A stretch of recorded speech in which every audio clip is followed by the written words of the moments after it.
Mi hijo me quitó todo y me dejó en la calle a los 68 años. El mismo niño al que crié sola después de que su padre nos abandonara. Hoy, yo voy a contarte algo que nunca pensé que contaría.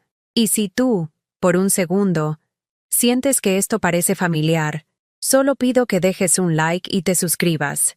Va a ayudarme a continuar desahogándome. Mi nombre es Carmen Vázquez, y durante 40 años viví en la misma casa de la colonia Roma Norte, en Ciudad de México. Una casa de 2 pisos con azulejos de Talavera en la cocina, un patio lleno de geranios rojos, y el olor perpetuo a café de olla que preparaba cada mañana desde las 5:30. Mis manos ya no eran las mismas de cuando tenía 30 años. Las venas se marcaban como ríos secos sobre la piel manchada por el sol, y mis dedos temblaban ligeramente cuando sostenía la taza de porcelana que había heredado de mi madre. Esa mañana de martes, como todas las mañanas desde hacía una década, preparé el desayuno para Roberto, mi hijo de 42 años. 2 huevos revueltos con chile serrano, frijoles refritos, tortillas recién hechas en el comal de barro, y su café cargado con 2 cucharadas de azúcar mascabado. Lo serví en la mesa de madera que mi difunto esposo había hecho con sus propias manos, bajo la ventana donde entraba la luz dorada que transformaba la cocina en el corazón cálido de nuestro hogar. Roberto llegó a la cocina en pijama, con el cabello revuelto y esa expresión de mal humor que había adoptado permanentemente desde que perdió su último trabajo hace 6 meses. Se sentó sin decir buenos días, sin siquiera mirarme a los ojos, y comenzó a comer con la urgencia de alguien que tiene prisa por estar en cualquier lugar que no sea ahí. «Buenos días, mi amor», le dije, como siempre, mientras limpiaba el comal con un trapo húmedo. «¿Cómo amaneciste?»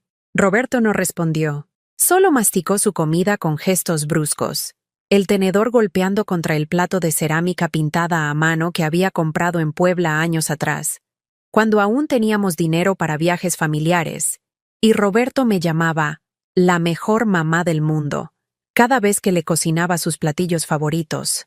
Esa mañana había algo diferente en el aire. No podía identificar qué era exactamente, pero sentía una tensión extraña, como cuando el cielo se pone gris antes de una tormenta de verano. Roberto comía más rápido de lo normal, evitaba mi mirada, y sus hombros estaban tensos bajo la camiseta descolorida que había lavado y planchado la noche anterior. «Mamá», dijo finalmente, sin levantar la vista del plato, «necesitamos hablar». Su voz tenía un tono que no había escuchado antes, frío, calculado, como si hubiera ensayado esas palabras frente al espejo. Me senté en la silla de enfrente, limpiándome las manos en el delantal bordado con flores que mi hermana menor me había regalado en mi último cumpleaños. «Dime, hijo, ¿qué pasa?»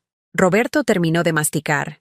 Se limpió la boca con la servilleta de tela que había bordado durante las largas tardes de soledad y finalmente me miró. Sus ojos, que habían sido dulces y brillantes cuando era niño, ahora parecían 2 piedras opacas. «Esta casa es demasiado grande para ti. Ya no puedes mantenerla. Es hora de que te mudes a algún lugar más pequeño, más adecuado para tu edad». Las palabras cayeron sobre mí como cubetas de agua helada. ¿Adecuado para mi edad? Esta era mi casa. La casa donde había parido a Roberto durante una madrugada de lluvia torrencial, porque no pudimos llegar al hospital a tiempo. La casa donde había velado a mi esposo durante 3 días cuando el cáncer finalmente se lo llevó. La casa donde había criado a mi hijo sola, trabajando doble turno en la fábrica textil para pagar su escuela privada, sus uniformes, sus libros, sus sueños. ¿De qué hablas, Roberto? Esta es nuestra casa. Aquí creciste. Aquí están todos nuestros recuerdos. Mamá, no seas dramática. Tú ya no puedes subir las escaleras sin cansarte. El jardín se está muriendo porque no lo puedes cuidar. Y el dinero que gastas en servicios. Podríamos usarlo mejor. ¿Podríamos? ¿Cuándo se había vuelto mi dinero nuestro dinero? Durante los últimos 6 meses, desde que Roberto perdió su trabajo en la empresa de publicidad, yo había estado pagando todos sus gastos. Su comida, su ropa, la gasolina de su auto, incluso el dinero que les daba a sus amigos cuando salían los fines de semana. Mi pensión completa se iba en mantenerlo, Y ahora me estaba diciendo que mi casa era demasiado para mí. Roberto, esta casa la pagué con 40 años de trabajo. Cada ladrillo, cada azulejo, cada puerta. Tu padre y yo la construimos con nuestras propias manos. Mamá, ya no vive papá, y tú estás vieja. Es hora de aceptar la realidad. La palabra vieja salió de su boca como un escupitajo. Como si mis 68 años fueran una enfermedad contagiosa. Como si el hecho de haber dedicado mi vida entera a cuidarlo fuera ahora motivo de vergüenza. Sentí que algo se quebró dentro de mi pecho. Algo que había estado sosteniéndome durante décadas y que ahora se desplomaba como una pared mal construida. Hijo, yo no estoy vieja, estoy cansada. Cansada de trabajar toda mi vida para ti, para esta familia, para... ¡Exacto! Me interrumpió, golpeando la mesa con la palma abierta. Estás cansada. Por eso necesitas un lugar más tranquilo, un departamento pequeño. O mejor aún, hizo una pausa, como si estuviera reuniendo valor para decir algo que había estado planeando durante semanas. Mariana y yo hemos estado pensando que podrías irte a vivir con tu hermana Esperanza, a Guadalajara. Mariana, su novia de 3 meses. Una mujer de 30 años que trabajaba en una boutique de ropa cara en Polanco y que me trataba con la condescendencia dulzona de alguien que habla con niños pequeños. Mariana, que había estado viniendo a mi casa cada vez más frecuentemente, reorganizando mis muebles, sugiriendo cambios en mi decoración, comportándose como si ya fuera la dueña del lugar. ¿Mariana y tú han estado planeando mi vida? Pregunté, sintiendo cómo la voz se me quebraba. ¿Sin preguntarme? Mamá, nosotros queremos lo mejor para ti. Esperanza vive sola desde que enviudó. Ustedes podrían hacerse compañía. Y nosotros... Bueno, necesitamos privacidad. Somos una pareja joven. Necesitamos nuestro espacio. Nuestro espacio. En mi casa. La casa que yo había mantenido abierta para él durante 42 años, donde nunca le había cobrado renta, donde había cocinado para él y sus novias anteriores, donde había limpiado sus desastres, lavado su ropa, cuidado sus resacas. Esa casa ahora era el espacio que él necesitaba compartir con una mujer que me veía como un estorbo que había que remover delicadamente. Me levanté de la mesa con las piernas temblorosas, no por la edad, sino por la traición que acababa de descubrir. Mi hijo, el niño al que había cargado en brazos durante noches de fiebre, al que había defendido de maestros injustos y amigos crueles, al que había apoyado en cada fracaso y celebrado en cada pequeño triunfo, me estaba echando de mi propia casa para instalar a su nueva novia. Roberto, necesito que te vayas. ¿Qué? Que te vayas de mi casa. Ahora mismo. Roberto se rió. Una risa seca, sin humor, llena de desprecio. Mamá, creo que no entiendes. Yo ya no me voy a ir de aquí. Esta casa va a ser mía de todos modos cuando tú... Ya sabes, es mejor que aceptemos la realidad desde ahora.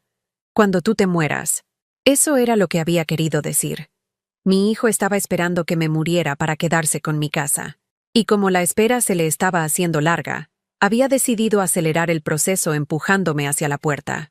Salí de la cocina sin decir nada más. Subí las escaleras que según él ya no podía subir y me encerré en mi recámara.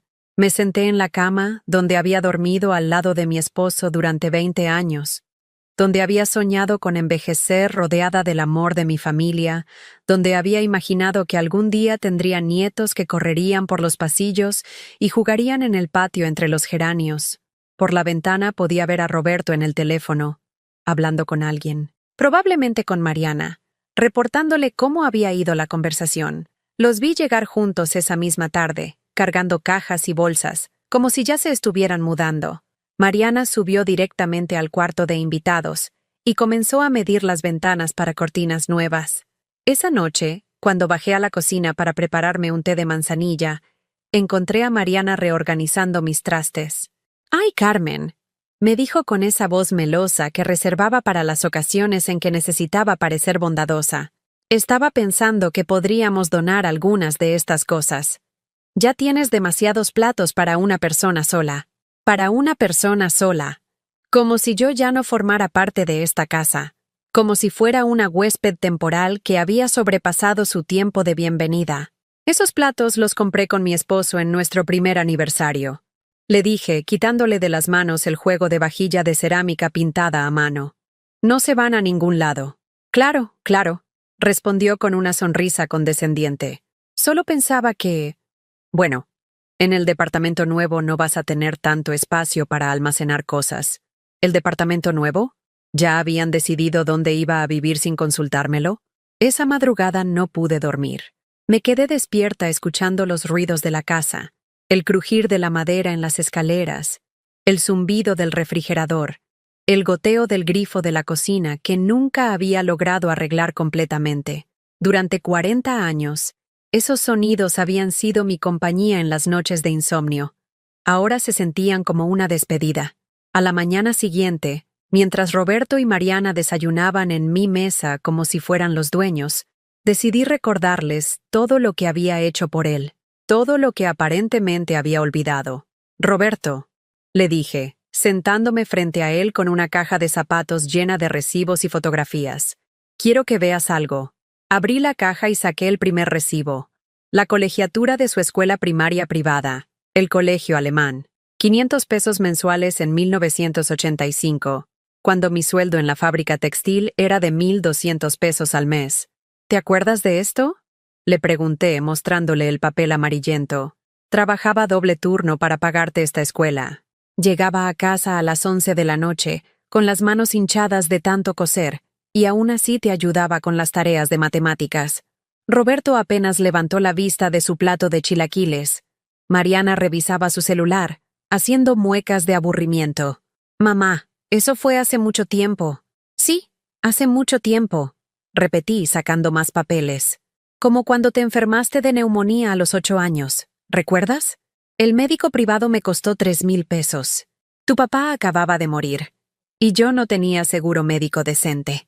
Extendí sobre la mesa las facturas del Hospital Ángeles, radiografías del pecho, medicamentos importados, 5 días de hospitalización en cuarto privado porque no quise que estuvieras en el área general con otros niños enfermos. Vendí mis aretes de oro. Continué, tocándome los lóbulos de las orejas, los que me había regalado tu papá en nuestra boda, los únicos que tenía, para poder pagarte la penicilina que necesitabas. Roberto suspiró con fastidio, como si yo fuera una vieja loca narrando fantasías. Mamá, ya déjalo. Eso es lo que hacen las madres. Es su obligación. ¿Obligación? ¿Vender mis únicas joyas para salvar su vida había sido solo una obligación? Sentí que el aire se me atoró en la garganta, pero continué sacando recuerdos de la caja. Mira esta foto, le dije, mostrándole una imagen descolorida donde él aparecía con uniforme de fútbol. Tenías 12 años. Querías entrar al equipo de las Águilas del América, categoría infantil. Las mensualidades eran de 800 pesos, más uniformes, zapatos, viajes a torneos. En la fotografía, Roberto sonreía con esa sonrisa amplia y sin dientes que había tenido durante su infancia. Yo aparecía detrás de él, delgada y joven, con el cabello negro recogido en una cola de caballo y los ojos brillantes de orgullo maternal. Te llevaba a entrenar todos los sábados a las 6 de la mañana. Continué. Tomábamos 2 camiones porque no teníamos coche. Cargaba tu bolsa de deporte, tu botella de agua, tus snacks. Me quedaba ahí sentada en las gradas de concreto, bajo el sol o la lluvia, viendo cómo corrías detrás de esa pelota. Mamá...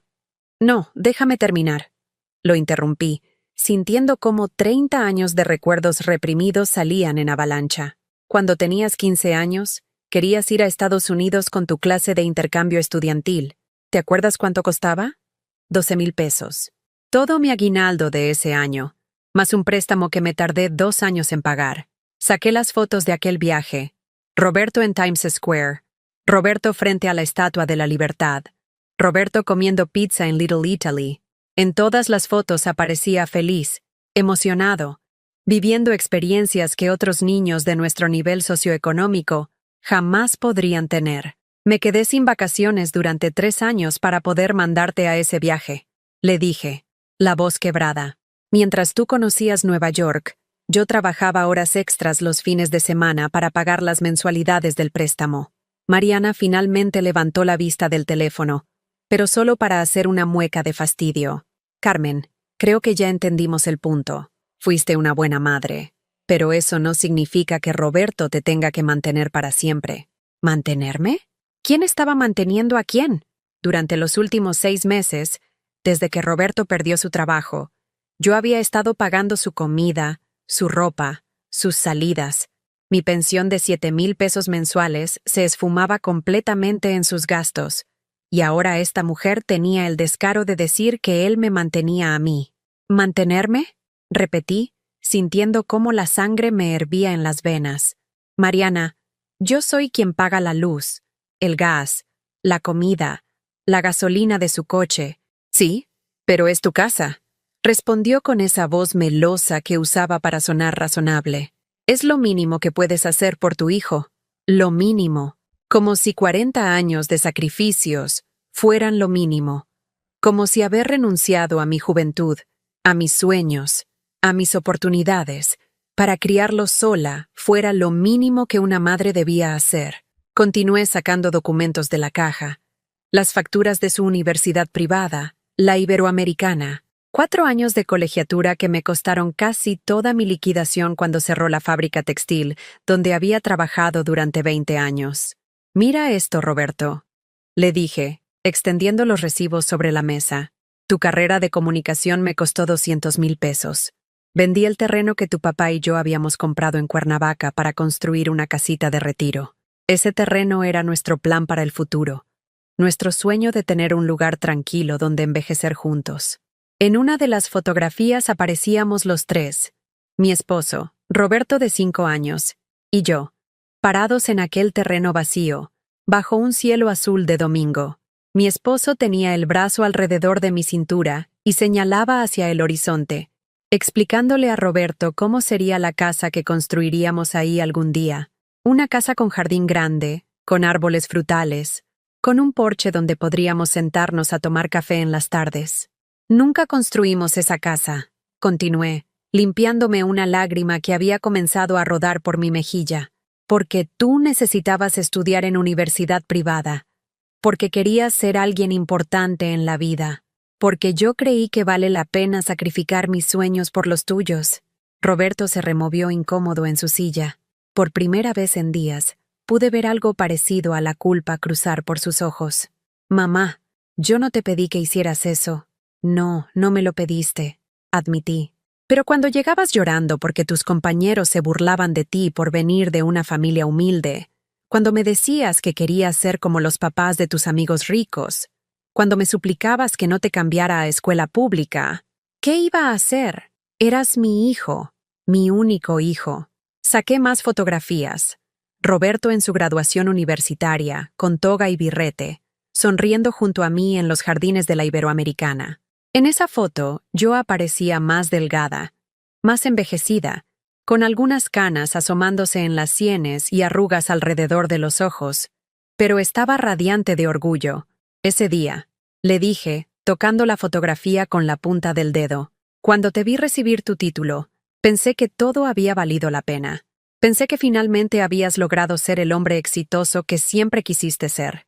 Pensé que ahora sí podríamos ser una familia normal, donde el hijo ayuda a la madre que se sacrificó por él. «Y yo te ayudo», protestó Roberto débilmente. «Vivo contigo. Te hago compañía».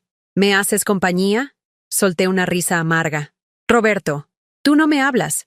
Llegas, comes lo que cocino, ensucias lo que limpio, gastas lo que gano y te vas con tus amigos. Eso no es compañía. Eso es ser un huésped grosero». Mariana se levantó de la mesa con gesto dramático. «Bueno, ya basta de este melodrama. Carmen, entendemos que has hecho mucho por Roberto, pero él ya es un adulto. No puede vivir pagándote favores para siempre». ¿Favores? ¿Darle la vida? ¿Criarlo? ¿Educarlo? ¿Amarlo incondicionalmente? ¿Eran favores que tenían que ser pagados? No son favores, Mariana, le dije, poniéndome de pie lentamente.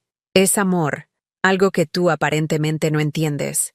«Ay, por favor», exclamó, volteando los ojos. El amor no significa sacrificarse hasta la estupidez. Roberto necesita construir su propia vida, y tú te estás interponiendo. ¿Yo me estaba interponiendo? ¿En mi propia casa? ¿Con mi propio hijo? Roberto, le dije, ignorando a Mariana y mirando directamente a mi hijo. ¿Esto es lo que realmente piensas? ¿Que yo me interpongo en tu vida? Roberto no pudo sostenerme la mirada. Bajó los ojos y jugó con los restos de comida en su plato. Mamá, yo solo necesito mi espacio. Ya no soy un niño. Tienes razón, le dije, recogiendo todas las fotografías y recibos. Ya no eres un niño. Ya no eres el pequeño que defendía de los abusones en la escuela. Ya no eres el adolescente que me abrazaba cuando tenía pesadillas. Ya no eres el joven que me prometió que siempre me cuidaría cuando yo fuera vieja. Cerré la caja y la abracé contra mi pecho. Ese niño murió en algún momento sin que me diera cuenta. Y en su lugar quedó un extraño que vive en mi casa. Come mi comida, gasta mi dinero, y me trata como si fuera un estorbo que hay que remover. Esa noche, acostada en mi cama, pude escucharlos planeando mi destino a través de las paredes delgadas. Hablaban de departamentos baratos en la periferia, de asilos decentes, de cómo sería más fácil para todos si yo simplemente aceptara la realidad de mi edad. ¿La realidad de mi edad? La realidad era que a los 68 años, después de 40 años de trabajo y sacrificio, mi único hijo me veía como un problema que resolver en lugar de como la mujer que había dedicado su vida entera a amarlo.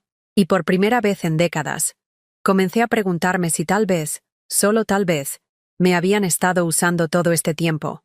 Los días siguientes fueron una tortura silenciosa. Roberto y Mariana habían comenzado a tratarme como si fuera invisible en mi propia casa.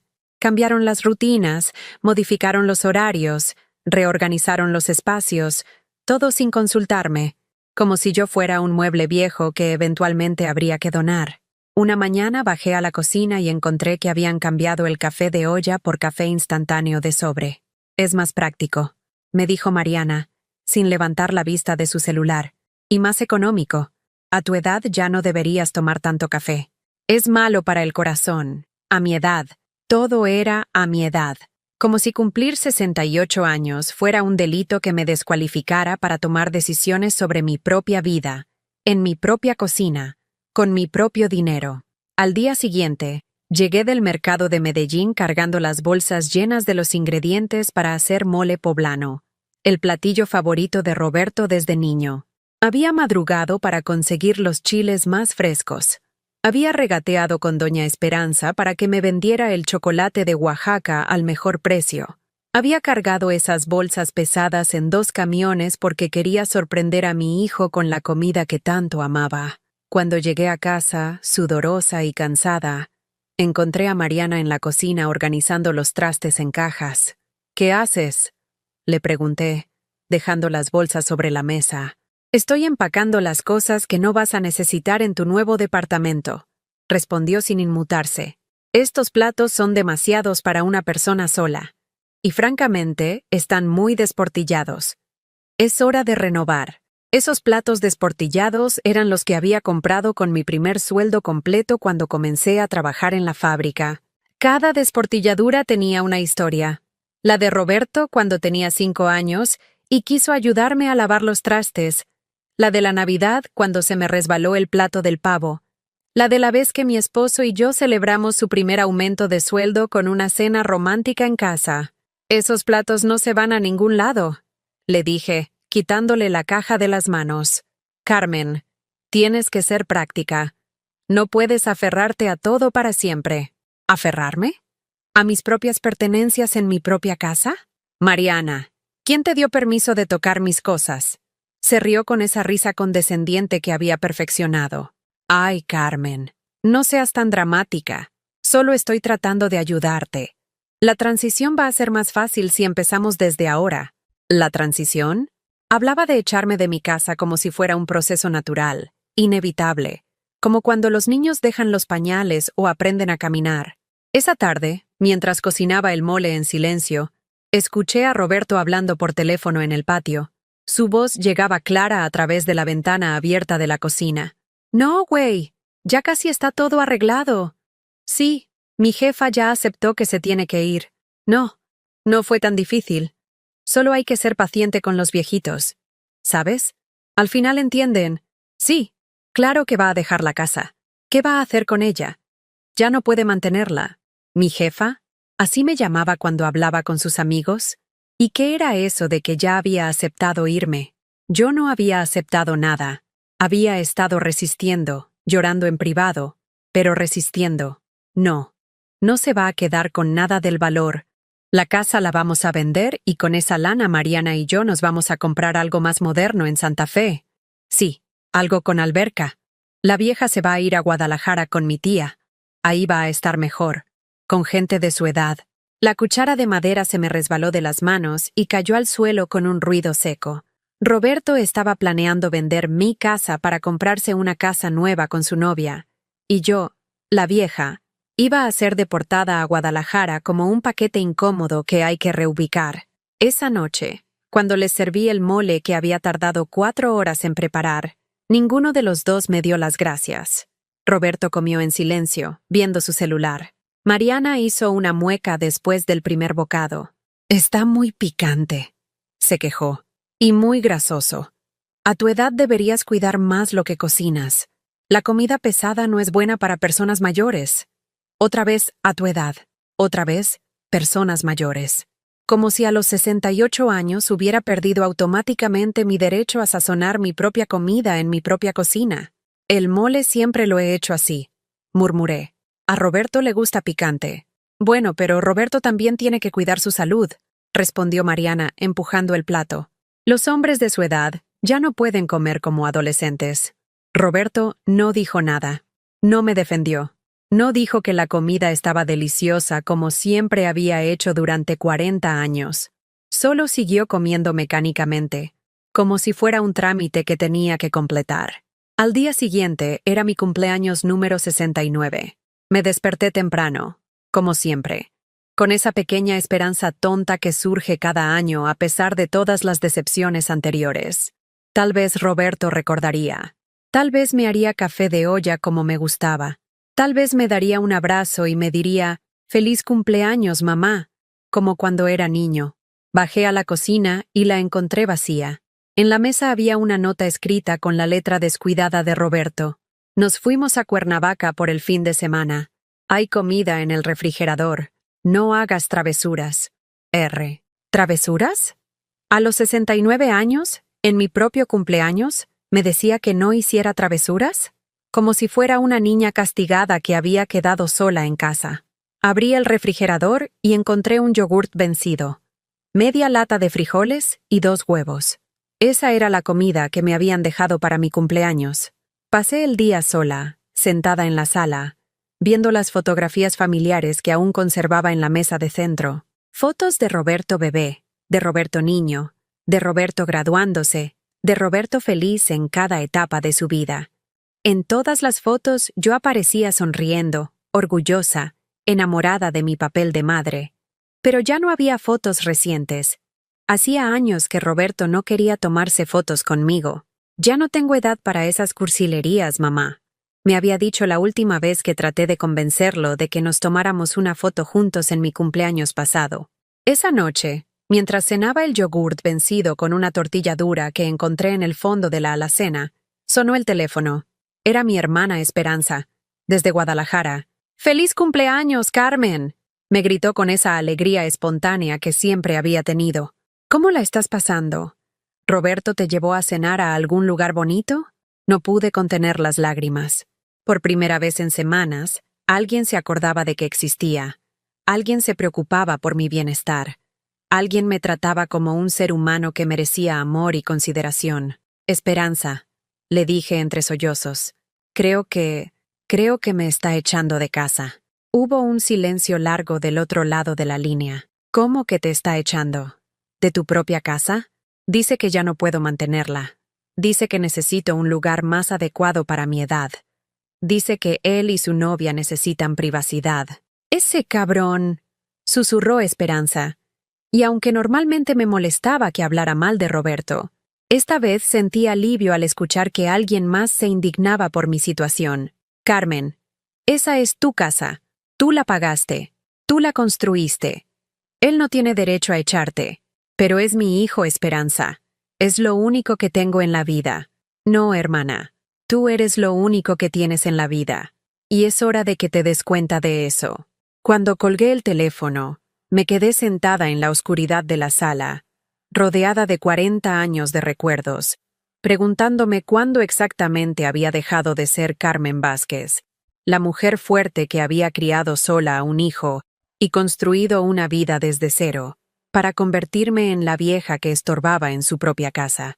Esa madrugada, mientras caminaba por la casa vacía, pasé frente al cuarto de Roberto. La puerta estaba entreabierta, y pude ver que había dejado papeles sobre su escritorio. Curiosidad, tal vez imprudencia, tal vez desesperación. Entré y vi los documentos, contratos de venta de la casa, cotizaciones de departamentos en Santa Fe, y algo que me heló la sangre. Una solicitud para un asilo de ancianos en Guadalajara, a mi nombre, con mi firma falsificada. Roberto no solo planeaba echarme de mi casa, planeaba internarme en un asilo, sin consultármelo, sin mi consentimiento, con mi firma falsificada. En ese momento, algo que había estado muriendo lentamente en mi pecho durante meses, finalmente exhaló su último suspiro. Era mi fe en mi hijo. Era mi esperanza de que, a pesar de todo, él me amaba y me protegería como yo lo había protegido a él. Roberto no me amaba. Tal vez nunca me había amado. Solo me había usado, y ahora que ya no le era útil, me estaba descartando como se descarta un electrodoméstico viejo que ya no funciona bien. Por primera vez en mi vida, miré a mi hijo no como mi bebé, sino como un extraño peligroso que había estado viviendo en mi casa, comiendo mi comida, gastando mi dinero, mientras planeaba traicionarme de la manera más cruel posible. Y por primera vez en decenas años, pensé en algo que jamás había considerado antes. Tal vez era hora de defenderme.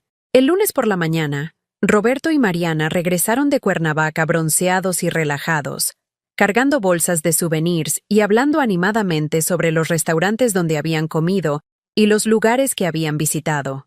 Con mi dinero, dinero de mi pensión que había estado ahorrando para alguna emergencia médica, me encontraron sentada en la sala, todavía en pijama, con los contratos de venta y la solicitud del asilo extendidos sobre la mesa de centro como cartas de un juego macabro. Roberto se detuvo en seco cuando vio los papeles. Su rostro pasó del relajamiento vacacional al pánico en cuestión de segundos. «Mamá, yo puedo explicarte». «¿Explicarme qué?», le pregunté con una calma que me sorprendió a mí misma. ¿Que planeas venderme casa sin mi consentimiento? ¿O que ya tienes lista mi solicitud para el asilo con mi firma falsificada? Mariana dejó caer las bolsas del viaje y se acercó rápidamente a Roberto, como un soldado que se coloca junto a su compañero antes de una batalla. «Carmen, no es lo que parece», dijo con esa voz dulce que reservaba para las mentiras más elaboradas. «Solo estábamos explorando opciones. Para tu bienestar. ¿Para mi bienestar?», repetí, levantando la solicitud del asilo. «¿Internarme en el Hogar San José de Guadalajara es para mi bienestar?». Roberto se pasó las manos por el cabello, un gesto nervioso que hacía desde niño cuando lo descubrían en una travesura. Pero esta no era una travesura. Esta era una traición calculada, planificada, ejecutada con la frialdad de alguien que ve a su propia madre como un obstáculo que eliminar. «Mamá, tú no entiendes. Nosotros no podemos seguir así. Necesitamos privacidad para construir nuestra relación. ¿Y tú? Tú necesitas estar con gente de tu edad, que entienda tus necesidades». «¿Mis necesidades?». Me puse de pie lentamente, sintiendo cómo 40 años de sumisión maternal comenzaban a transformarse en algo más fuerte, más feroz. «Roberto, mi única necesidad era ser respetada en mi propia casa por mi propio hijo. Aparentemente, eso era demasiado pedir». «¡Ay, por favor!», explotó Mariana, abandonando por fin la máscara de dulzura. «Carmen, ya basta de drama. Todos sabemos que esta situación no puede continuar. Tú ya no puedes vivir sola. Necesitas supervisión médica. Necesitas... Yo decido lo que necesito», grité. Y mi propia voz me asustó. Hacía décadas que no gritaba. Hacía décadas que no levantaba la voz, que no me imponía, que no reclamaba mi derecho a ser escuchada. El grito salió desde algún lugar profundo que había mantenido enterrado bajo capas de sacrificio y abnegación maternal. Roberto retrocedió como si lo hubiera golpeado físicamente. «Mamá, no te alteres. Sabes que no es bueno para tu presión». «No me digas que no me altere», volví a gritar. «Tengo derecho a alterarme cuando mi propio hijo planea traicionarme». En ese momento, el teléfono sonó. Era mi hermana Esperanza. Roberto se abalanzó hacia el teléfono, pero yo fui más rápida. «¿Carmen?» Escuché la voz preocupada de mi hermana. «Anoche no dormí pensando en nuestra conversación. ¿Estás bien?» «No, Esperanza». «No estoy bien», respondí, mirando directamente a Roberto.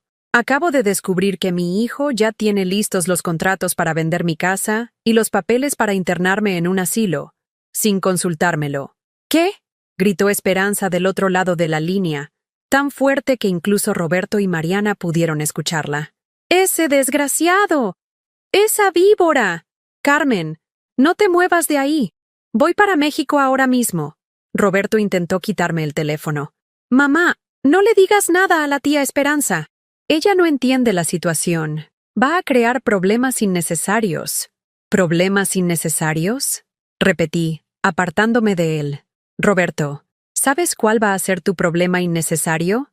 Que ya no voy a permitir que me robes mi propia vida». Colgué el teléfono y enfrenté a mi hijo con una determinación que no sabía que poseía. «Quiero que te vayas de mi casa, ahora mismo». Roberto se rió con esa risa nerviosa y despectiva que había desarrollado últimamente. «Mamá, no seas ridícula. ¿A dónde voy a ir? No tengo trabajo, no tengo dinero. Eso debiste pensarlo antes de planear vender mi casa para comprarte tu casa nueva». «Pero es que no puedes vivir sola», insistió, y por primera vez pude ver verdadero pánico en sus ojos. «¿Qué va a pasar si te enfermas? ¿Qué va a pasar si tienes un accidente?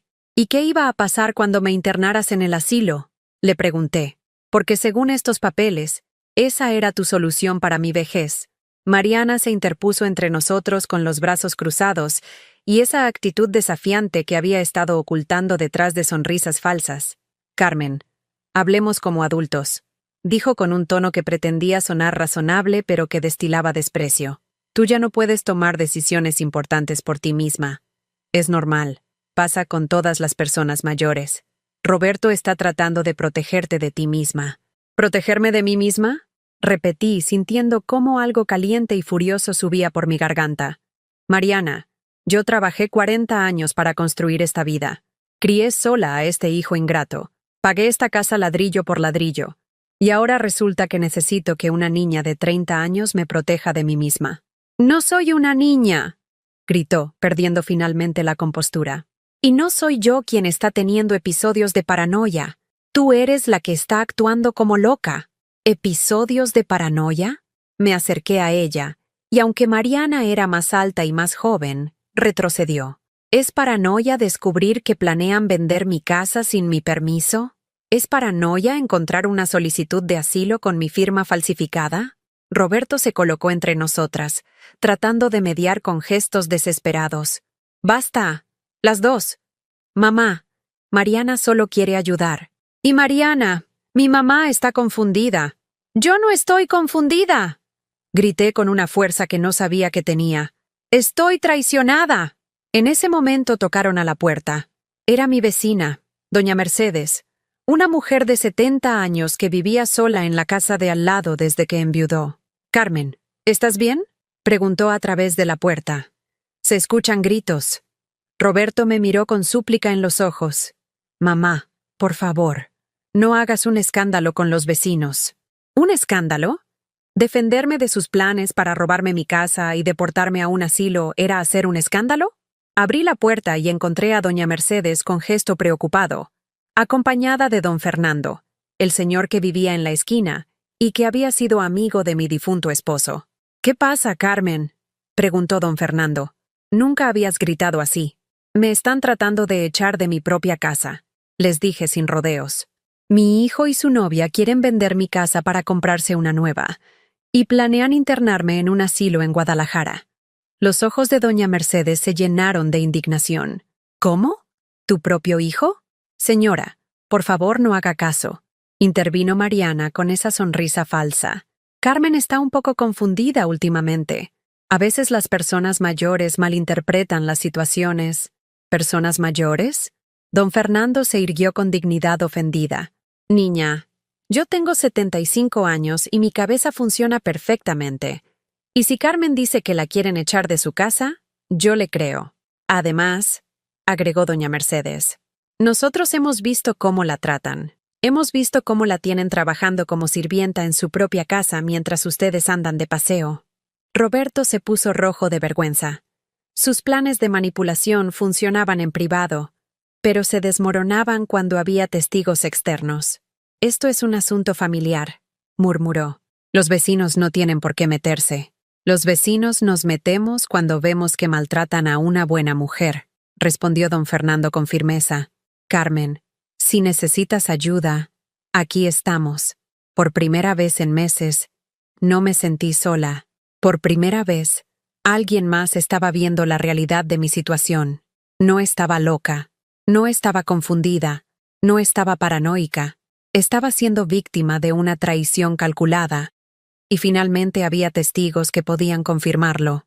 Esa tarde, mientras Roberto y Mariana se encerraron en su cuarto a susurrar planes desesperados, yo me quedé en la sala con una claridad mental que hacía tiempo no experimentaba. Mi hijo no me amaba. Tal vez nunca me había amado realmente. Solo me había visto como una fuente de recursos, cuidados y servicios. Y ahora que ya no le era útil de la manera que él quería, había decidido deshacerse de mí de la forma más conveniente para él. Pero yo todavía tenía opciones, todavía tenía voz, todavía tenía derechos, y por primera vez en mi vida adulta, estaba dispuesta a luchar por ellos. El teléfono sonó nuevamente. Era Esperanza. Carmen, ya compré el boleto de avión. Llego mañana a las 5 de la tarde, y no voy sola. Traigo a mi compadre Raúl, el abogado. Vamos a arreglar esto de una vez por todas. Cuando colgué, Roberto estaba parado en la entrada de la sala, con cara de terror. Mamá, ¿qué le dijiste a mi tía? La verdad, respondí con una serenidad que me sorprendió. Algo que aparentemente tú has olvidado cómo hacer. Y por primera vez en décadas, fui yo quien se dio la vuelta y se alejó, dejándolo a él con la palabra en la boca. Esa noche no pude dormir, no por angustia, como las noches anteriores, sino por una extraña sensación de poder que no había experimentado jamás. Era como si después de 69 años de vida, finalmente hubiera descubierto que tenía voz propia. A las 5 de la mañana me levanté, me bañé, me puse mi mejor vestido, el azul marino que había guardado para ocasiones especiales que nunca llegaban, y salí de casa sin decirle nada a nadie. Por primera vez en décadas, iba a hacer algo para mí misma. Por mí misma, sin pedir permiso. Mi primer destino fue el banco BBVA de la Avenida Insurgentes, donde tenía mi cuenta desde hacía 20 años.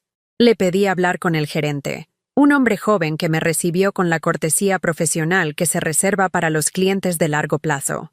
Señora Vázquez, ¿en qué podemos ayudarla? Quiero abrir una cuenta nueva, le dije con una firmeza que me sorprendió. Una cuenta donde solo yo tenga acceso. Y quiero transferir todos mis fondos ahí. El gerente revisó mi expediente en la computadora.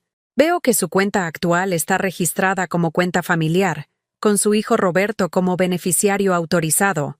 Exactamente por eso quiero cambiar. Lo interrumpí. Mi hijo ya no va a tener acceso a mi dinero, ni como beneficiario, ni como autorizado, ni como nada. Durante los siguientes 30 minutos, llené formularios, proporcioné identificaciones, cambié contraseñas.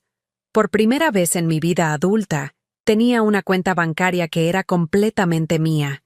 Roberto ya no podría ver mis movimientos, ya no podría sugerirme en qué gastar mi pensión, ya no podría hacerme sentir culpable por comprar algo para mí misma. Mi segundo destino fue el despacho del licenciado Morales, un abogado especialista en derecho familiar que me habían recomendado doña Mercedes. Su oficina estaba en un edificio viejo, pero digno de la colonia Doctores, con olor a papel viejo y café recién hecho. Señora Vázquez, me dijo después de escuchar mi historia, lo que me está contando constituye varios delitos: falsificación de documentos, fraude, intento de despojo. Su hijo podría enfrentar cargos penales. No quiero meterlo a la cárcel. Le aclaré rápidamente. Solo quiero protegerme. Solo quiero que respete que esa es mi casa y que yo decido qué hacer con mi vida. El licenciado asintió con comprensión. Entiendo. Vamos a hacer dos cosas. Primero, vamos a registrar oficialmente su testamento, donde usted especifica claramente sus voluntades. Segundo, vamos a levantar un acta donde quede asentado que cualquier documento firmado por usted, sin la presencia de un notario, es inválido. Salí del despacho con una carpeta llena de documentos legales que me protegían. Por primera vez, tenía herramientas jurídicas para defenderme. Ya no era solo una madre vulnerable que dependía de la buena voluntad de su hijo. Era una ciudadana con derechos, con recursos, con opciones. Mi tercer destino fue una sorpresa incluso para mí misma. Pasé frente a una pequeña cafetería en la colonia Roma que siempre había querido conocer, pero Roberto siempre decía que era muy cara o muy pretenciosa para nuestro nivel. Se llamaba Café de la Parroquia. Tenía mesas en la banqueta, y el aroma a café de grano que salía por la puerta me hizo detenerme. Entré y pedí un café cortado con un pan dulce. Simple, pero fue la primera vez en años que me senté sola en un lugar público, sin prisa, sin preocuparme por lo que estuviera pasando en casa, sin sentir culpa por gastar dinero en algo que no fuera estrictamente necesario. La mesera, una chica joven con sonrisa genuina, me trajo mi orden y me preguntó si estaba todo bien. Más que bien, le respondí. Estoy celebrando. ¿Ah, sí? ¿Qué celebra? Que hoy cumplí 69 años de edad, y es la primera vez que hago algo solo para mí. La chica me miró con esa mezcla de tristeza y admiración que se reserva para las revelaciones inesperadas. Pues felicidades, señora. Nunca es tarde para empezar a consentirse. Nunca es tarde para empezar a consentirse. Las palabras se me quedaron grabadas mientras saboreaba mi café y observaba el movimiento de la calle. Gente yendo y viniendo, cada uno con sus propias vidas, sus propios planes, sus propias decisiones. Durante décadas, había olvidado que yo también tenía derecho a tener planes propios. Cuando regresé a casa a las 2 de la tarde, Roberto estaba esperándome en la sala como un animal enjaulado.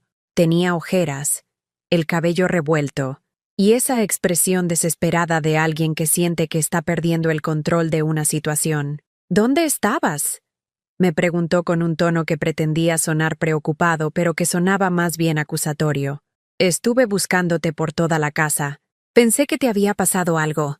Estaba arreglando mis asuntos. Respondí, dejando mi bolsa sobre la mesa con la tranquilidad de alguien que ya no tiene nada que ocultar. ¿Qué asuntos? Mamá, tú no tienes que arreglar nada sola. Para eso estoy yo. Me reí. Una risa suave pero cargada de una ironía que él no pudo interpretar. Roberto, durante 40 años creí que estabas aquí para ayudarme. Ahora sé que solo estabas aquí para usarme. Ya no necesito tu tipo de ayuda. Mamá, no digas eso. Yo siempre he querido lo mejor para ti. ¿Lo mejor para mí era vender mi casa sin mi consentimiento? ¿Lo mejor para mí era internarme en un asilo con documentos falsificados? ¿Lo mejor para mí era gastarme la pensión en sus vacaciones mientras yo comía yogurt vencido en mi cumpleaños? Roberto se quedó callado. Por primera vez, no tenía argumentos manipulativos. No tenía excusas elaboradas. No tenía formas de voltear la situación para hacerme sentir culpable a mí. Mamá, si te sentiste mal por lo del cumpleaños, podemos compensarlo. Mariana y yo podemos llevarte a cenar a donde quieras. No quiero que me lleven a cenar. Lo interrumpí. Quiero que me respeten en mi propia casa. Quiero que dejen de planear mi vida sin consultarme. Quiero que dejen de tratarme como si fuera un mueble viejo que hay que recomodar. En ese momento llegó Mariana de la calle, cargando bolsas de compras. Se detuvo en la entrada cuando vio la tensión en el ambiente. ¿Qué pasa aquí?, preguntó con esa voz cautelosa que usa la gente cuando siente que está llegando a mitad de una pelea. Le estoy explicando a Roberto que las cosas van a cambiar en esta casa. Le dije sin desviar la mirada de mi hijo. ¿Qué tipo de cambios? preguntó Mariana, dejando las bolsas y acercándose con gesto defensivo. Primero, van a empezar a pagar renta. Esta es mi casa, no un hotel gratuito. Los dos me miraron como si hubiera dicho algo completamente absurdo. ¿Renta?, repitió Roberto. Mamá, soy tu hijo. Los hijos no pagan renta a sus madres. Los hijos que respetan a sus madres no pagan renta. Le aclaré. Los hijos que planean vender la casa de sus madres sin su permiso, sí pagan renta. Segundo, continué antes de que pudieran protestar. Van a empezar a comprar su propia comida. Yo ya no voy a cocinar para personas que critican mi sazón y me tratan como sirvienta. Carmen, no seas ridícula, saltó Mariana. Ni siquiera sabemos cocinar bien. Pues van a aprender, como aprendí yo cuando tenía su edad y tenía que mantener a un bebé sola. Tercero, seguí, sintiendo como cada palabra me daba más fuerza. Van a limpiar lo que ensucien. Van a lavar su ropa. Van a mantener ordenados sus espacios. Esta casa no es un hotel con servicio incluido. Roberto se levantó con gesto desesperado. Mamá, estás actuando como loca. No puedes cambiarnos las reglas de la noche a la mañana. ¿Las reglas? Me puse de pie para quedar a su altura. Roberto, durante 40 años, yo he seguido tus reglas. He cocinado lo que tú querías, cuando tú querías. He limpiado tus desastres. He pagado tus gastos. He aguantado tus desplantes y los de tu novia. ¿Y ahora resulta que cambiar esas reglas es actuar como loca? ¡Sí!, gritó, perdiendo finalmente la compostura. Así se comportan las madres normales. Las madres cuidan a sus hijos. No los tratan como inquilinos. Las madres normales, repetí lentamente, crían a sus hijos para que sean hombres independientes, no para que sean parásitos profesionales. La palabra parásitos cayó en la sala como una bofetada. Mariana se puso roja de indignación. ¡Ya basta!, gritó. Carmen, estás fuera de control. Roberto, yo no voy a vivir en una casa donde me traten así. Perfecto, le respondí con una calma que me sorprendió. La puerta está ahí. Nadie las está obligando a quedarse. Por primera vez desde que habían comenzado a planear mi deportación, fui yo quien tenía el control de la situación. Fui yo quien puso las condiciones. Fui yo quien les dijo que podían irse si no les gustaban las nuevas reglas. Roberto me miró con una mezcla de shock y pánico. Durante 40 años, había estado acostumbrado a manipularme con chantajes emocionales, lágrimas falsas, promesas vacías. Pero ahora se enfrentaba a una mujer que ya no tenía miedo de estar sola, que ya no necesitaba su aprobación para sentirse válida. Mamá, murmuró con voz temblorosa, si seguimos así, nuestra relación se va a dañar para siempre. Roberto, le respondí con una tristeza serena. Nuestra relación se dañó el día que decidiste falsificar mi firma para internarme en un asilo. Ahora solo estoy decidiendo si vale la pena tratar de repararla o es mejor aceptar que se perdió para siempre. Esa noche, por primera vez en meses, dormí profundamente. No porque hubiera resuelto todos mis problemas, sino porque finalmente había dejado de ser una víctima pasiva de las decisiones de otros. Había recuperado mi voz. Había recuperado mi poder, había recuperado mi dignidad. Y aunque todavía no sabía exactamente cómo iba a terminar esta historia, por primera vez en décadas sabía que yo iba a ser quien escribiera el final. El jueves por la tarde, Esperanza llegó como había prometido, pero no sola. Además del licenciado Raúl, traía a mi prima Leticia de Monterrey y a mi compadre don Esteban, que había sido el mejor amigo de mi difunto esposo. Era como si hubiera convocado a un consejo de guerra familiar. Roberto y Mariana estaban en el patio cuando sonó el timbre. Los vi intercambiar miradas nerviosas a través de la ventana de la cocina. Durante los últimos 2 días, habían estado caminando de puntitas por la casa, hablando en susurros, como si temieran despertar a un dragón dormido. «Carmen Vázquez», gritó Esperanza desde la puerta, con esa voz potente que había heredado de nuestra madre. «Abre esta puerta que vengo a arreglar cuentas». Cuando abrí, Esperanza me abrazó con tanta fuerza que casi me levanta del suelo. A los 72 años, mi hermana seguía siendo un huracán de energía y determinación. «Hermana, te ves terrible», me dijo, examinándome con esos ojos que siempre veían más de lo que uno quería mostrar. ¿Cuánto peso has perdido? No había pensado en eso, pero tenía razón. Mis vestidos me quedaban sueltos. Mi rostro se veía demacrado. Los meses de estrés y las comidas escasas habían pasado factura a mi cuerpo. No importa cómo me vea, le respondí. Importa cómo me siento. Y por primera vez en mucho tiempo, me siento fuerte. Esperanza sonrió con esa sonrisa feroz que conocía desde la infancia. Perfecto, porque hoy vamos a necesitar toda esa fuerza. Entramos todos a la sala. Esperanza, el licenciado Raúl, prima Leticia, compadre Esteban y yo. Roberto y Mariana llegaron desde el patio con caras de velorio, como reos que van a escuchar su sentencia. Roberto Vázquez, dijo Esperanza sin preámbulos. Siéntate. Tenemos que hablar. Tía, creo que hay un malentendido. ¡Siéntate!, rugió Esperanza con una autoridad que hizo que Roberto obedeciera inmediatamente. El único malentendido aquí es que creíste que ibas a poder estafar a tu madre sin que nadie se diera cuenta. El licenciado Raúl abrió su portafolio y extendió documentos sobre la mesa de centro. Joven Roberto, dijo con la formalidad que caracteriza a los abogados cuando van en serio, tengo aquí copias de los contratos de venta que pretendía ejecutar sin el consentimiento de la propietaria legal de esta casa. También tengo la solicitud de internamiento con firma falsificada. Roberto palideció visiblemente. Eso no es lo que parece. Ah, ¿no?, intervino prima Leticia, sacando unos lentes de su bolsa, porque a mí me parece fraude. Me parece falsificación de documentos. Me parece intento de despojo. Mariana, que había permanecido callada, finalmente explotó. Ustedes no entienden nada. Carmen ya no puede vivir sola. Necesita cuidados. Nosotros solo queríamos ayudarla. ¿Ayudarla? Compadre Esteban se irguió en su silla con la dignidad de sus 80 años. Niña, yo conocí a Carmen cuando se casó con Joaquín. La vi trabajar doble turno para mantener a este muchacho. La vi vender sus joyas para pagar su universidad. Y ahora me dices que ustedes la querían ayudar robándole su casa. No íbamos a robársela, protestó Roberto. Íbamos a venderla para comprar algo más adecuado. ¿Para ustedes?, lo interrumpió Esperanza. Porque según estos papeles, la casa nueva iba a estar a nombre de ustedes dos. Carmen iba a quedar en el asilo de Guadalajara, sin casa, sin patrimonio, sin nada.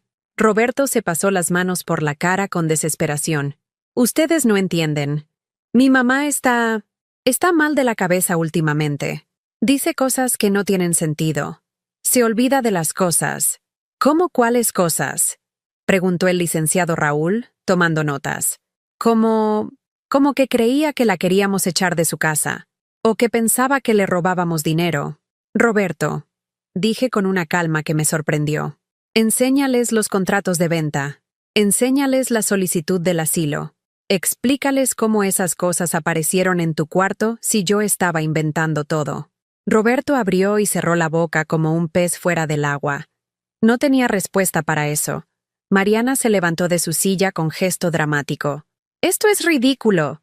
Yo no me voy a quedar aquí escuchando acusaciones. Carmen, si quieres vivir sola y arruinarte la vida, hazlo. Pero no esperes que Roberto se quede a cuidarte cuando te des cuenta de tu error. Mariana», le dije, poniéndome de pie también, «durante meses has estado reorganizando mi casa, criticando mi comida, empacando mis pertenencias, planeando mi futuro. Y ahora resulta que si no acepto que me roben mi patrimonio, soy yo quien se está arruinando la vida». «Sí», gritó, perdiendo completamente la compostura, «porque eres una vieja necia que no entiende que ya no sirves para vivir sola». El silencio que siguió fue sepulcral. Hasta Roberto la miró con horror por haber dicho lo que todos sabían que pensaba, pero que nunca había verbalizado tan crudamente. «Ahí está», murmuró prima Leticia. «Ahí está la verdad». Esperanza se levantó lentamente, y aunque era más baja que Mariana, de alguna manera logró parecer más imponente. «Niña», le dijo con una voz peligrosamente baja, «¿sabes qué es lo que realmente no sirve aquí?» Mariana la miró con desafío. Una mujer de 30 años que no sabe ganarse la vida por sí misma y necesita robar casas de ancianas para conseguir dónde vivir. Eso es lo que no sirve. Mariana se puso roja de furia. Yo no soy una ladrona. Ah, ¿no? El licenciado Raúl revisó sus papeles. Señorita Mariana Sánchez, ¿es cierto que usted fue quien sugirió la venta de la casa? ¿Es cierto que ya había apartado un departamento en Santa Fe usando como enganche el dinero que pensaban obtener de esta venta? Mariana miró a Roberto con pánico, buscando apoyo, pero él estaba hundido en su silla, derrotado. Roberto, le dije directamente, quiero que me mires a los ojos y me digas si realmente creías que yo necesitaba ser internada en un asilo. Roberto no pudo sostenerme la mirada. Mamá, yo solo pensé que... ¡Mírame a los ojos!, grité, y esta vez no me sorprendió mi propia fuerza. Dime si realmente creías que estaba loca, o si solo era más conveniente hacerme creer que estaba loca para robarte mi casa. Roberto levantó la vista, y por un momento vi al niño que había sido. Al niño que solía pedirme perdón con lágrimas genuinas cuando rompía algo o hacía una travesura. No, susurró. No creía que estuvieras loca. Entonces, era más fácil, admitió, y las palabras salieron como si le costara trabajo físico pronunciarlas. Era más fácil convencerte de que no podías tomar decisiones que pedirte permiso para vender la casa. ¿Porque sabías que yo no te daría permiso? Porque sabía que tú nunca harías nada que me perjudicara, incluso si eso te perjudicaba a ti. La confesión cayó sobre la sala como una bomba. Roberto acababa de admitir que había manipulado mi amor maternal para robarme mi patrimonio. Compadre Esteban negó con la cabeza tristemente. Joaquín debe estar revolcándose en su tumba, murmuró. Ese hombre trabajó toda su vida para dejarle algo a su familia, y su propio hijo lo iba a malbaratar por un capricho. No era un capricho, protestó Mariana débilmente. Era un plan de vida. Íbamos a casarnos. ¿Con el dinero de la casa de su suegra?, preguntó Esperanza. ¿Qué clase de plan de vida es ese? Tomé la palabra y me dirigí a Roberto con una serenidad que no sabía que poseía. Hijo, durante 40 años yo creí que te estaba criando para ser un hombre de bien. Creí que te estaba enseñando valores, respeto, dignidad, pero me doy cuenta de que solo te enseñé que podías aprovecharte de mi amor sin consecuencias. Mamá, deja que termine. Lo interrumpí. Hoy vas a tomar una decisión. O empiezas a tratarme con el respeto que merezco como tu madre y como la dueña de esta casa, o te vas y no regresas nunca. ¿Me estás corriendo? Te estoy dando la oportunidad de elegir qué tipo de hombre quieres ser. El tipo de hombre que roba a su madre, o el tipo de hombre que reconoce sus errores y trata de enmendarlos. Roberto miró a Mariana, luego a mi familia, luego a mí. Pude ver la batalla interna en sus ojos. La parte de él que sabía que había hecho mal contra la parte que no quería aceptar las consecuencias. Si me quedo, dijo finalmente, ¿las cosas pueden volver a ser como antes? No, le respondí sin dudar. Las cosas nunca van a volver a ser como antes, porque antes yo era una madre que se dejaba pisotear por amor. Ahora soy una mujer que se respeta a sí misma. Si te quedas, va a ser bajo mis condiciones, con respeto mutuo. ¿O no va a ser? Roberto cerró los ojos, respiró profundo, y cuando los abrió, pude ver que había tomado su decisión. Mariana, le dijo a su novia, creo que necesitamos irnos. Por primera vez en meses, sentí algo parecido al alivio. No alegría, porque seguía siendo mi hijo, pero alivio de saber que finalmente había terminado la pesadilla. Mi familia se quedaría conmigo esa noche, para asegurarme de que Roberto y Mariana se llevaran solo lo que les pertenecía. Mañana comenzaría una vida nueva, una vida donde yo decidiera cómo vivirla. Por primera vez en décadas, iba a descubrir quién era Carmen Vázquez cuando no tenía que ser la madre de nadie más que de sí misma. 3 semanas después de que Roberto y Mariana se fueran, me desperté en una casa que por primera vez en décadas era completamente mía. El silencio ya no me asustaba. Al contrario, había aprendido a diferenciarlo del silencio tenso y cargado de resentimiento que había vivido durante meses. Este era un silencio limpio, lleno de posibilidades. Me levanté sin prisa, algo que no había hecho en años. Durante 4 décadas, mis mañanas habían comenzado a las 5:30 para preparar el desayuno de Roberto, para tenerle listo el café cuando él se despertara, para asegurarme de que tuviera todo lo que necesitaba antes de que yo pudiera siquiera pensar en lo que yo necesitaba.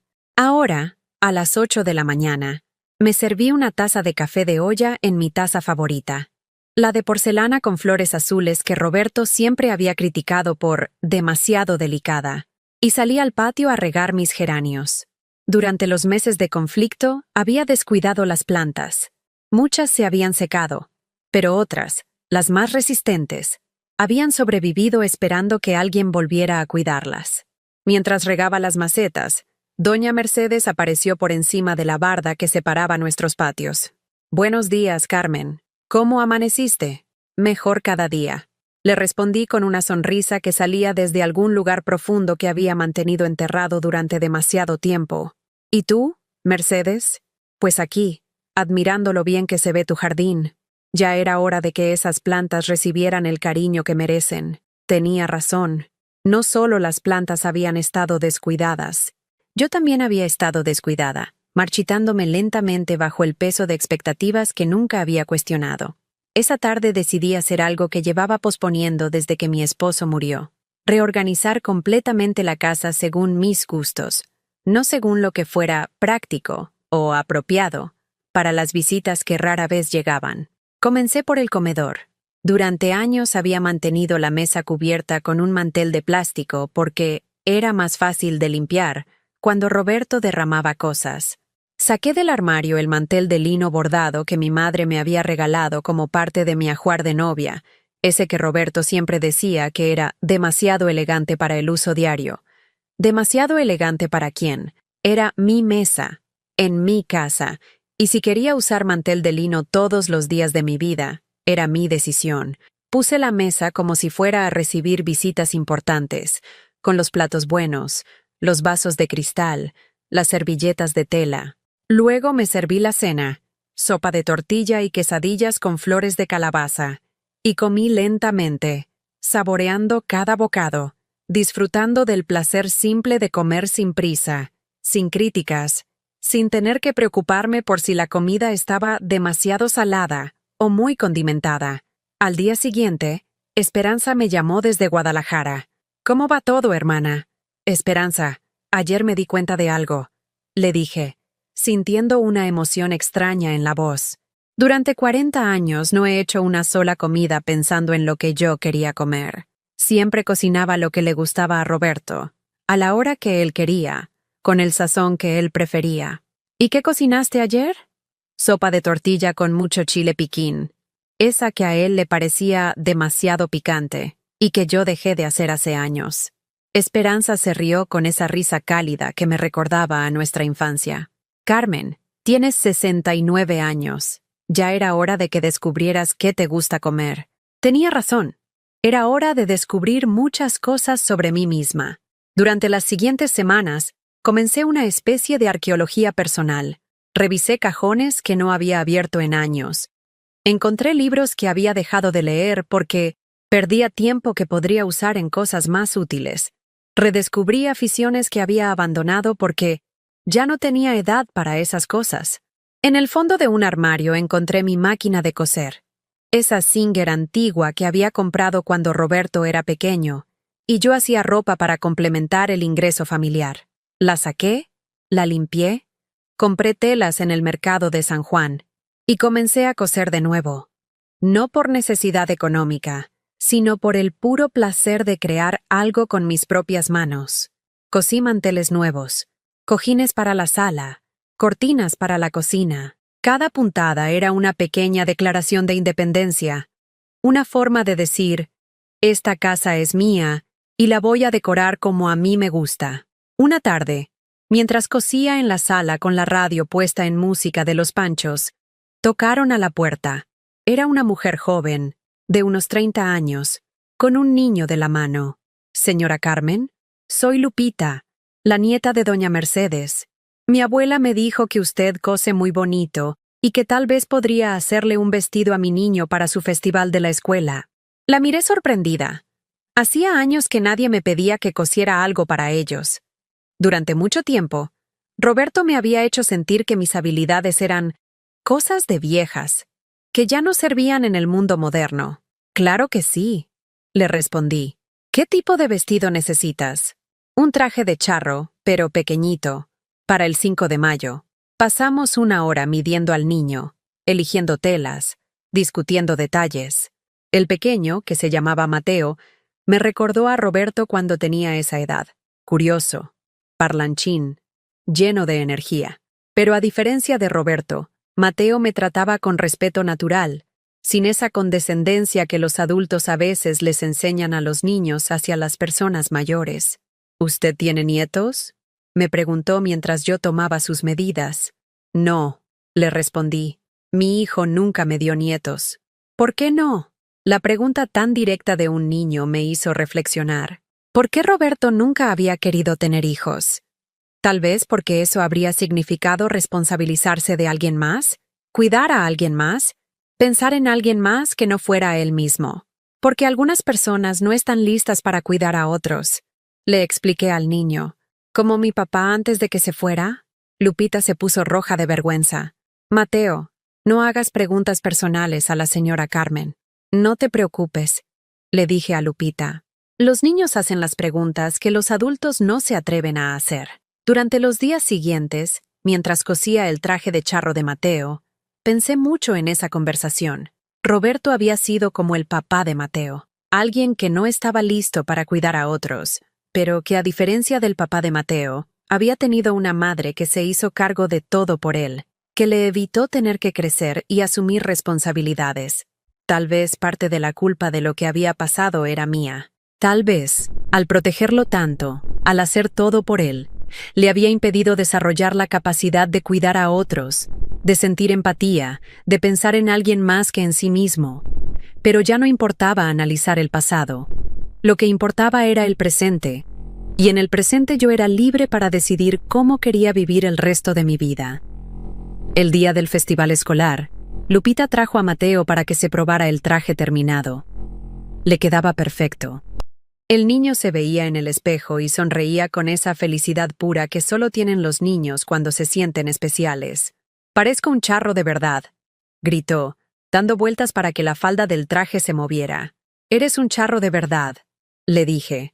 Los charros son valientes, protegen a su familia y siempre dicen la verdad.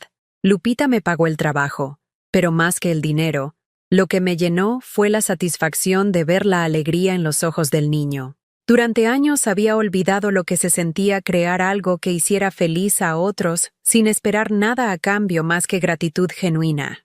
Esa noche, sola en mi casa, me senté en la sala con una taza de té de hierbas y miré a mi alrededor. La casa se veía diferente, no solo porque había reorganizado los muebles o cambiado la decoración, sino porque se sentía diferente. Se sentía como mi hogar, no como un lugar donde yo vivía de prestado esperando la aprobación de otros. Por primera vez en décadas, no estaba esperando a que alguien llegara. No estaba preocupada por tener la cena lista a cierta hora, por mantener la casa impecable para visitas que podrían o no llegar, por comportarme de cierta manera para no molestar a nadie. Estaba simplemente siendo yo misma, en mi propia casa, viviendo a mi propio ritmo. Y descubrí algo sorprendente. Me gustaba mi propia compañía. Durante años había tenido miedo de estar sola. Había creído que necesitaba la presencia de Roberto para sentirme válida, para tener un propósito en la vida. Pero ahora entendía que había una diferencia enorme entre estar sola y estar abandonada. Estar sola era una elección, un espacio de libertad donde podía descubrir quién era cuando no tenía que ser lo que otros esperaban de mí. Estar abandonada había sido lo que viví durante los últimos años con Roberto, rodeada de gente que no me veía, que no me valoraba, que me trataba como un fantasma en mi propia casa.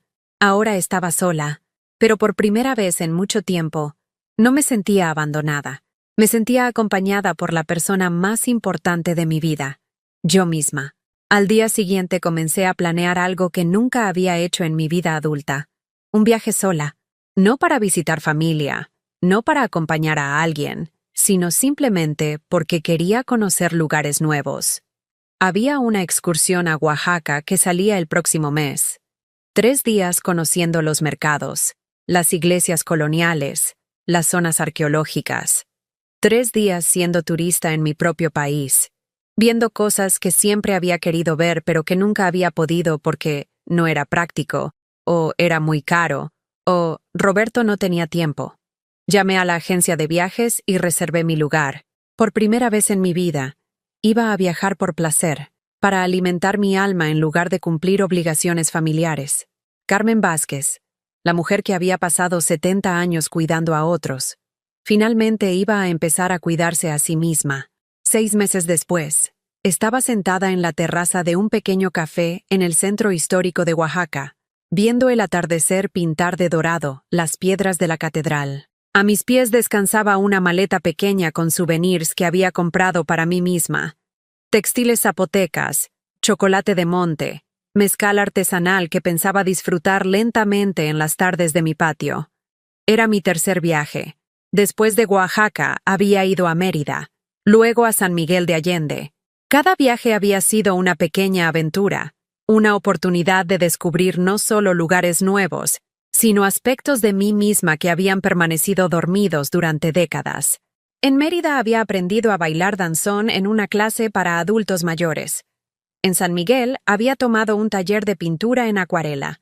Pequeñas cosas que Roberto habría considerado tonterías de vieja, pero que para mí eran actos revolucionarios de autoafirmación. Mi teléfono sonó. Era Esperanza. «¿Cómo va el paseo, hermana?»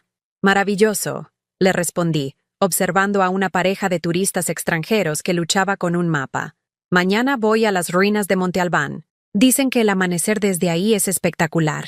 «Me da mucho gusto escucharte así, Carmen. Suenas... no sé cómo decirlo. Suenas como tú misma».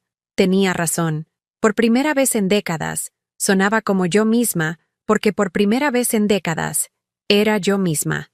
No la madre abnegada de Roberto, no la viuda inconsolable de Joaquín, solo Carmen Vázquez, una mujer de 70 años que estaba descubriendo el mundo y descubriéndose a sí misma en el proceso. «Esperanza, ¿puedo contarte algo?» «Claro, hermana». El otro día, mientras caminaba por el mercado 20 de noviembre, una señora me preguntó si era mi primera vez en Oaxaca. Le dije que sí, y ella me respondió: «Qué bonito que a su edad se anime a conocer lugares nuevos. Yo conozco muchas mujeres que a los 70 ya no salen ni de su colonia». Y me di cuenta de que durante años yo fui una de esas mujeres. «Pero ya no», dijo Esperanza con cariño. «Ya no. ¿Y sabes qué es lo más extraño? No extraño nada de mi vida anterior. No extraño cocinar para alguien que criticaba mi comida. No extraño limpiar detrás de alguien que no agradecía mi trabajo. No extraño vivir esperando la aprobación de alguien que nunca iba a dármela». Cuando colgué, me quedé un rato más viendo el movimiento de la plaza. Familias cenando en los restaurantes al aire libre, niños jugando entre las bancas, vendedores ambulantes ofreciendo sus productos con la paciencia infinita de quien ha hecho lo mismo durante años. Pensé en Roberto. Durante los primeros meses después de que se fuera, había esperado una llamada, una disculpa, algún signo de arrepentimiento, pero nunca llegó. Según mi compadre Esteban, que se había encontrado con él en el banco, Roberto y Mariana se habían mudado a un departamento rentado en la colonia del Valle. Roberto había conseguido trabajo en una agencia de publicidad pequeña, y aparentemente seguían planeando casarse. Me había dolido al principio, no porque quisiera que regresara, sino porque confirmaba algo que me había costado trabajo aceptar. Roberto realmente nunca me había visto como su madre, sino como una proveedora de servicios que había dejado de serle útil. Pero con el tiempo, ese dolor se había transformado en algo parecido al alivio. Roberto había elegido su camino, y yo había elegido el mío. Por primera vez en nuestras vidas, los dos éramos libres de vivir sin las expectativas del otro. Al día siguiente, en Monte Albán, mientras veía el amanecer desde las ruinas zapotecas, recibí una llamada inesperada. Era Lupita, la nieta de doña Mercedes. «Señora Carmen, disculpe que la moleste en su viaje». Doña Mercedes me dio su número. «No me molestas, Lupita. ¿Qué pasa?» «Es que... bueno, resulta que mi jefe se enteró de que usted le hizo el traje de charro a Mateo y quedó impresionado con la calidad del trabajo. Él tiene una boutique de ropa artesanal aquí en la Roma Norte y quiere saber si usted estaría interesada en hacer algunas piezas para vender ahí». Me quedé callada por un momento, procesando la información. ¿Alguien quería pagar por mi trabajo? ¿Alguien valoraba mis habilidades lo suficiente como para ofrecerme trabajo remunerado? ¿Qué tipo de piezas? Pregunté. Blusas bordadas, rebozos, manteles, ese tipo de cosas. Dice que hay mucha demanda de artesanías mexicanas auténticas, hechas por manos expertas. Manos expertas. Hacía décadas que nadie describía mis manos como expertas. Dile que cuando regrese de mi viaje hablamos, le respondí. Me interesa. Cuando colgué, me senté en una de las piedras milenarias de Monte Albán y lloré, pero no de tristeza, sino de una emoción que no sabía cómo nombrar. Era como si el universo me estuviera ofreciendo una segunda oportunidad, una posibilidad de ser valorada por lo que podía crear en lugar de por lo que podía sacrificar. Regresé a Ciudad de México 3 días después, bronceada, relajada, con la maleta llena de recuerdos y el corazón lleno de planes. La casa me recibió con su silencio acogedor, sus plantas florecientes, sus espacios organizados según mis gustos y necesidades. Doña Mercedes me vio llegar desde su ventana y salió a saludarme. «Carmen, ¿cómo te fue en el viaje?» «De maravilla, Mercedes. Creo que voy a hacer de esto una costumbre. Me da mucho gusto verte así. Se nota que los viajes te sientan bien». Tenía razón. Los viajes me sentaban bien, pero no por los lugares que visitaba, sino porque cada viaje era una confirmación de que podía valerme por mí misma, de que podía tomar decisiones, resolver problemas, disfrutar de mi propia compañía. Esa tarde arreglé mi reunión con el dueño de la boutique. Se llamaba Arturo. Era un hombre de unos 50 años que había dejado su trabajo en una corporación para dedicarse a promover el arte popular mexicano. «Señora Carmen», me dijo mientras revisaba las fotografías del traje de charro que había hecho para Mateo. «Esto es trabajo de calidad museográfica. ¿Cuántos años lleva cosiendo?» «Toda la vida», le respondí, pero nunca había pensado en vender mi trabajo. «Pues es hora de que empiece. Tengo clientes que pagarían muy bien por piezas como esta». Salí de esa reunión con un contrato para hacer 5 blusas bordadas y 3 rebozos de seda. Era trabajo que podía hacer a mi ritmo, en mi casa, según mis propios estándares de calidad. Y por primera vez en mi vida, iba a ganar dinero haciendo algo que realmente disfrutaba. Los meses siguientes fueron los más plenos de mi vida adulta. Trabajaba en mis costuras por las mañanas, cuando tenía más energía y mejor luz. Por las tardes leía, escuchaba música, caminaba por el barrio, platicaba con mis vecinos. Los fines de semana a veces iba al cine sola, algo que había creído que era triste pero que descubrí que era liberador. Nadie me preguntaba qué película había elegido. Nadie criticaba mis gustos. Nadie se dormía durante las partes que a mí me parecían interesantes. Una tarde, mientras bordaba una blusa con diseños huicholes, tocaron a mi puerta. Era un joven de unos 25 años, delgado, nervioso, con los ojos hinchados como si hubiera estado llorando. «¿Señora Carmen Vázquez?» «Sí, soy yo. Mi nombre es Diego. Era novio de Mariana. Se me heló la sangre. ¿Qué querría el exnovio de la mujer que había tratado de robarme mi casa? Diego, yo no creo que tengamos nada de qué hablar. Por favor», me interrumpió. «Solo 5 minutos. Es que necesito contarle algo importante». Lo dejé pasar, pero no sin cierta aprensión. Se sentó en el borde del sillón, como si estuviera listo para salir corriendo en cualquier momento. «Señora Carmen, yo salí con Mariana durante 2 años antes de que conociera a su hijo, y quiero que sepa que lo que le hicieron a usted no fue la primera vez». «¿Cómo?» «Mariana hace esto. Se enamora de hombres que tienen madres viudas, con propiedades. Convence al hijo de que la mamá ya no puede vivir sola, de que necesita cuidados especiales. Y luego, usted ya sabe el resto». Me quedé helada.